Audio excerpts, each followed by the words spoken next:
The arena floor trembled as the Krathak war beast circled Susan Chen, its 6 legs leaving deep impressions in the crimson sand. Lucas watched from the observation deck above, his hands pressed against the energy barrier so hard his knuckles had gone white. "She's insane," muttered Commander Vrel, the station's Zenthari administrator. His chitinous plates clicked nervously. No human has ever faced a Krathak in single combat and survived. Lucas didn't respond.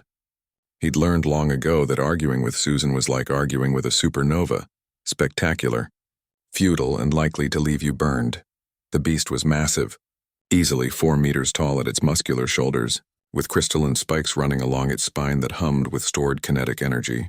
Its 3 eyes, arranged in a triangle on its flat head, tracked Susan's movements with predatory intelligence. When it opened its maw, rows of diamond-hard teeth glistened with venom. Susan stood perfectly still in the center of the arena, wearing nothing but her standard-issue utility jumpsuit and boots. No weapons, no armor, just a human woman who barely reached the creature's chest, facing down 1,500 kilograms of engineered death. The Krathak roared, a sound that resonated through bone and made several aliens in the crowd clutch their auditory organs in pain. The challenge was clear in every language spoken across the station: submit or die. Susan tilted her head, studying the beast with the same expression she used when examining faulty equipment. Then she spoke, her voice carrying across the suddenly silent arena. "Do you want the first hit or the last?" The crowd erupted. Confusion rippled through the assembled aliens, Zenthari, cliques, even the usually stoic Mordathi. Lucas could hear the frantic translations, the disbelief in a dozen languages.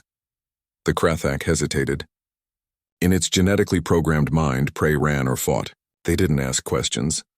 "I'm being polite," Susan continued, clasping her hands behind her back. "You can take the first swing or you can let me take it. Either way, this ends the same." Commander Vrel's translator struggled with the idiom. "What does she mean, first hit?" "Is this a human ritual?" "It's a warning," Lucas said quietly. "She's giving it a choice." The Krathak made its decision. It lunged. 4 tons of engineered muscle exploded forward. The creature crossed 20 meters in less than 2 seconds, its crystalline spikes charging with lethal energy, its claws extended, blades capable of shearing through ship hull plating. Susan didn't move until the last possible instant. She stepped sideways, not a desperate dodge, but a measured shift of weight, and the Krathak's momentum carried it past her. As it passed, she reached out almost casually and struck its rear left leg just above the joint. The crack echoed through the arena. The beast stumbled, confusion replacing bloodlust. How? Its bones were reinforced with carbon lattice. Nothing organic could. Susan was already moving. While the Krathak was still processing what had happened, she'd closed the distance. Her next strike hit its middle right leg with surgical precision. Another crack. The beast's rear collapsed and it twisted, trying to bring its massive head around to snap at this impossible prey. "Humans have fragile bones," Susan said conversationally, circling just outside the Krathak's striking range. "Compared to most species, we're weak, slow. Our planet tried to kill us for millions of years with predators, diseases, environmental extremes." The Krathak swiped at her with its front claws. Susan swayed backward, the talons passing centimeters from her face. "But you know what we learned?" She stepped in and drove her palm into the beast's shoulder joint. Something crunched. Leverage, physics, precision. Another strike, this time to the creature's elbow equivalent. The leg buckled. Every joint has a weak point. Every muscle has an insertion point that, if disrupted, becomes useless. Susan's voice remained calm, almost educational. Humans spent thousands of years learning how to break things, including ourselves. We documented every weakness, every vulnerability. The Krathak tried to charge again, but with 3 legs compromised, it was sluggish. Susan stepped inside its guard and struck its chest, not with full force, but with fingers extended. Targeting the nerve cluster she'd studied in the station's biological database the night before. The beast's roar became a whimper. "The difference between humans and most species," Susan continued, breathing slightly harder now but still controlled, "is that you were engineered for combat. Born into it. Given advantages by design." She struck again and another leg gave out. "We had to earn every advantage, learn every technique, perfect every strike through trial, error, and lots of pain."